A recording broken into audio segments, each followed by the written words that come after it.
जो पानी की बर्बादी करते हैं उनसे एक सवाल है, क्या उन्होंने बिना पानी के जीने की कोई कला सीख ली है? अगर सीख ली है तो ज़रा हमें भी बताएं, ताकि आने वाली पीढ़ियां बिना पानी के जीना सीख सकें। नहीं तो तालाब के स्थान पर बड़े बड़े मॉल बनाना उचित है क्या? ऐसे हो तो यही रहा है। पानी को बर्बाद करने वालों, ये समझ लो कि यही पानी तुम्हें बर्बाद कर देगा।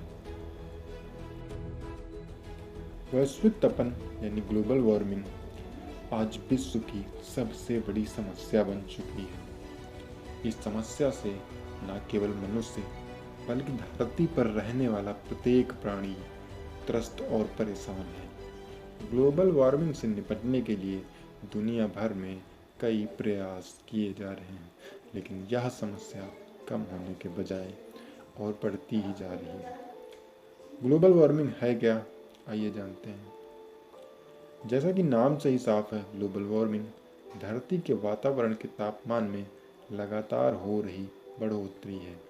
ये जो धरती है हमारी, ये प्राकृतिक तौर पर सूर्य की किरणों से ऊष्मा यानी गर्मी प्राप्त करती है। ये किरणें वायुमंडल से गुजरती हुई धरती की सतह यानी जहाँ पे हम रहते हैं उससे टकराती है और वहीं से रिफ्लेक्ट होकर फिर से वापस लौट जाती है। धरती का वायुमंडल कई सारी गैसों से मिलकर बना है, जिसमें से कुछ ग्रीन हाउस गैसें भी शामिल हैं। इनमें से अधिकतर गैसें पृथ्वी के ऊपर एक परत के रूप में आ जाती हैं। अब यह परत जो लौटती सूर्य की किरणें होती हैं उनको रोक लेती है और इस तरह धरती के वातावरण को गर्म बनाए रखती है। धरती के प्राणियों को जीवित रहने के लिए लगभग 16 डिग्री सेंटीग्रेड तापमान होना आवश्यक है। वैज्ञानिकों का मानना है कि ग्रीन हाउस गैसों में बढ़ोतरी होने से ये परत और ज़्यादा मोटी होती जा रही है। ऐसे में यह परत और ज़्यादा गर्मी को रोके रखती है और फिर से यहीं से शुरू होता है ग्लोबल वार्मिंग का खेल और उसके दुष्परिणाम। अब बहुत से लोग कहेंगे कि ग्लोबल वार्मिंग होने की वजह क्या है, तो आइए वजह भी जान लेते हैं। दरअसल ग्लोबल वार्मिंग के लिए सबसे ज़्यादा जिम्मेदार तो मनुष्य और उसके ये सारे कार्यक्रम ही हैं। ये अपने आप को इस धरती के सबसे बुद्धिमान प्राणी समझने वाला इंसान जानबूझकर या अनजाने में अपने ही निवास स्थान को खत्म करने में लगा है। मनुष्य की इन गतिविधियों से ही कार्बन डाइऑक्साइड, मीथेन और नाइट्रोजन जैसी ग्रीन हाउस गैसों की मात्रा लगातार बढ़ती ही जा रही है और इन्हीं गैसों का आवरण सूर्य की पृथ्वी से लौटती हुई किरणों को रोक रहा है। जैसा कि वाहनों, हवाई जहाज़ों, बिजली बनाने वाले प्लांटों और फैक्ट्रियों से होने वाली अंधाधुंध गैसीय उत्सर्जन की वजह से ही लगातार कार्बन डाइऑक्साइड में बढ़ोतरी होती जा रही है और इसके साथ ही जंगलों का हो रहा विनाश इसकी दूसरी वजह बन जाता है। जैसे कि जंगल CO2 यानी कार्बन डाइऑक्साइड की मात्रा को प्राकृतिक रूप से नियंत्रित करते हैं, लेकिन जब जंगल ही नहीं रहेंगे तो नियंत्रण कौन करेगा? अब दूसरी वजह यह है कि रेफ्रिजरेटर और AC, इनमें एक गैस प्रयोग होती है CFC, जो कि धरती के ऊपर बने प्राकृतिक आवरण ओजोन परत को लगातार नष्ट करती जा रही है। ओजोन परत सूर्य से आने वाली घातक पराबैंगनी किरणों को धरती पर आने से रोकती है। वैज्ञानिकों का मानना है कि इस ओजोन परत में एक बड़ा होल हो चुका है, जिससे अल्ट्रावायलेट किरणें सीधे सीधे धरती पर पहुंच रही हैं और लगातार इस वातावरण को गर्म बना रही हैं।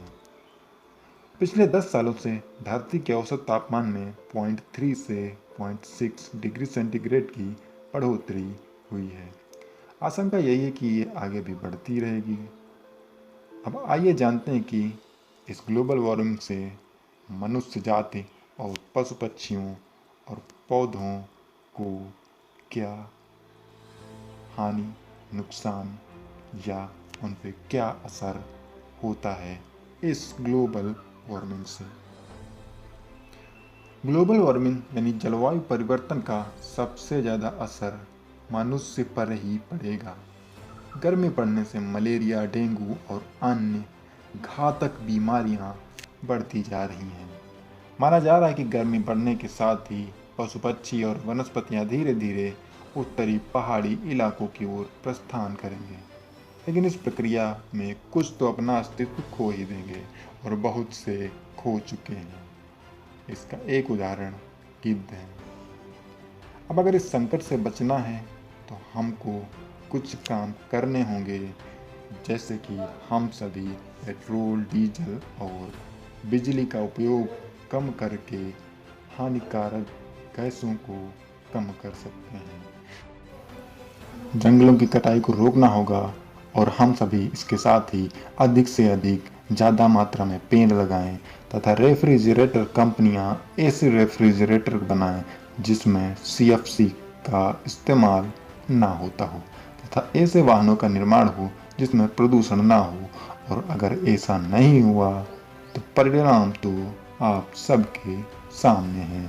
वह समय दूर नहीं जब हमें पीने के लिए पानी और रहने के लिए भोजन और सांस लेने के लिए शुद्ध हवा भी नहीं नसीब होगी।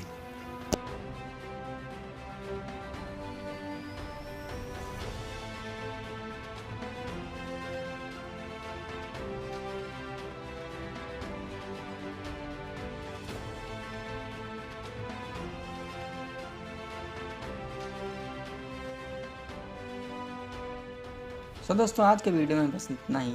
आई होप आपको ये वीडियो पसंद आया होगा। अगर पसंद आया तो लाइक करें, चैनल को प्लीज़ सब्सक्राइब करें। हम आपको मिलेंगे ऐसी ही एक नई नॉलेजेबल वीडियो में। तब तक के लिए बाय बाय, जय हिंद।